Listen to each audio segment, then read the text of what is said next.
Welcome to Crypto West Coast, where we discuss everything crypto from a Canadian perspective.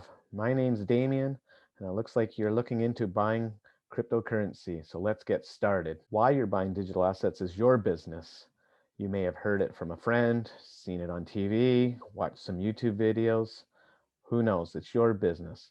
But I caution you of FOMO, fear of missing out. Please do your own research when it comes to digital assets.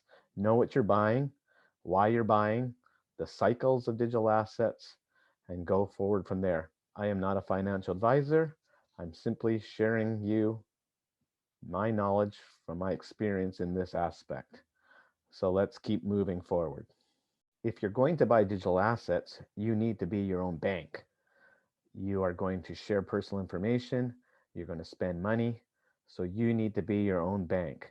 At first, this might seem like a jigsaw puzzle with many pieces all over the place, but slowly it will come together and form a picture. So this takes time. It could take you hours, it could take you a few days to get all set up, but this is how I suggest you go about doing it. So let's jump in. I'm going to share with you an 8-step process of becoming your own bank and buying crypto assets. So step one is I suggest you create for yourself a brand new email account, something that's never been used, something that no one knows about. It's a fresh, clean slate. I suggest using a Google account or a Proton Mail account, which you can do your own research on, and I'll leave the links below. Once you've created a fresh new email address that no one knows about, you're going to need to become familiar with two-factor authentication. The two common two-factor authentications are Google Authenticator and Authy.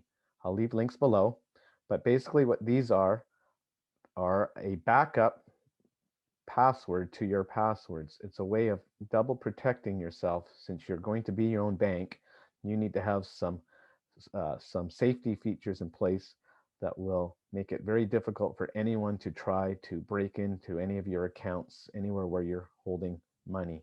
I will not explain how to do Google Authenticator. I will leave a link below to a video that has a good explanation of how to do that.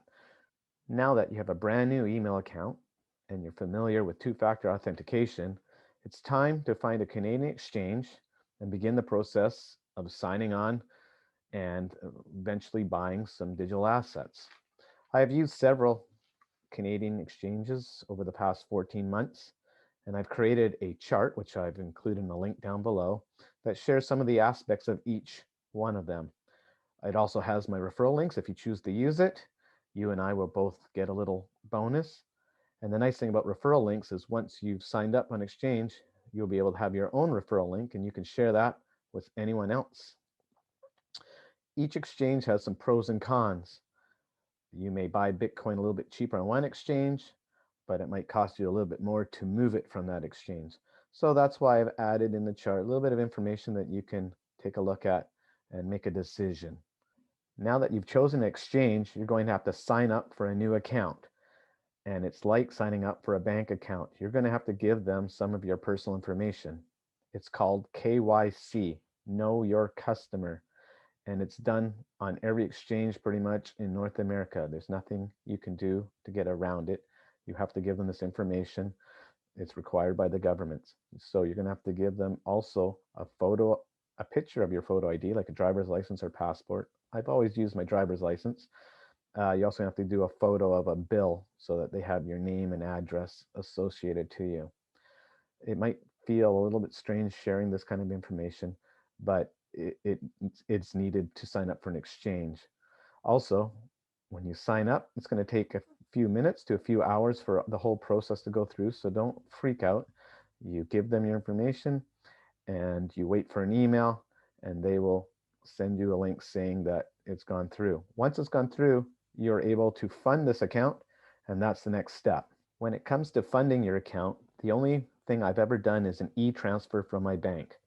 I've heard several people have difficulties using a credit card in Canada to fund a cryptocurrency exchange. Also, using a money transfer costs me money through my bank. So the cheapest and easiest way I found is an e-transfer. It works every time, and I haven't had an issue. I've used two major banks to do so, and have had no problems. To fund your account, you need to go to your crypto exchange and click on the funding tab.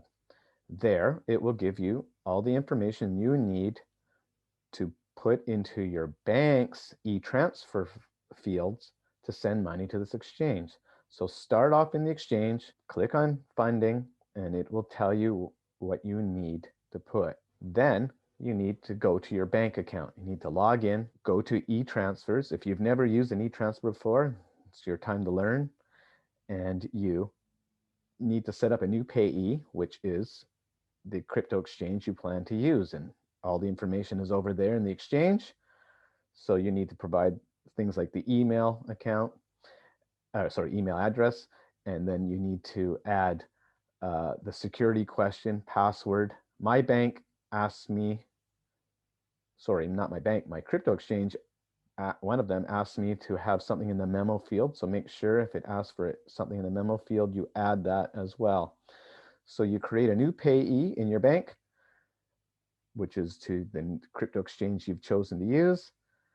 And once that's done, you can then transfer money. You tell them how much money you want to send to the crypto exchange, and it'll happen.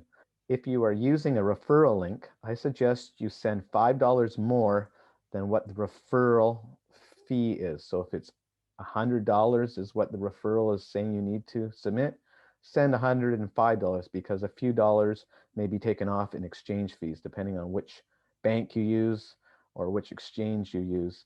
You want to have enough funds so that if you're going to use a referral link, you get your referral reward. Like I said at the beginning, this is kind of like a jigsaw puzzle. At first, there's many pieces, but as time goes on, the pieces come together and you see the picture.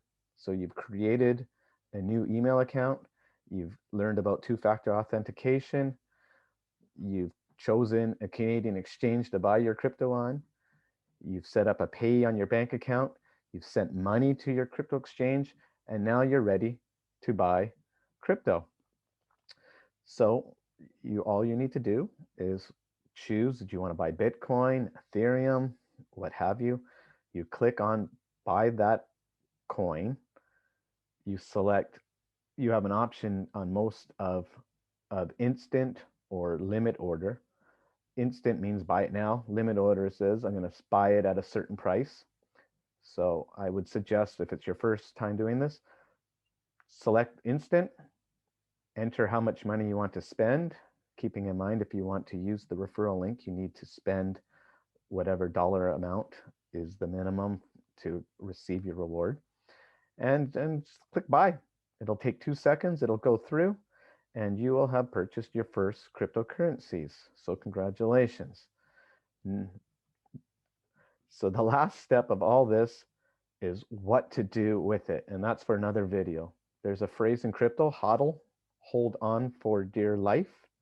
Right now you're going to hodl, you're going to leave it on the exchange, and we'll talk about what you can do with that to keep it more secure and safe on another video. So if you liked what you learned, you can give me a thumbs up and you can share this video, and I hope to see you on the next one. Thanks for listening. Bye-bye.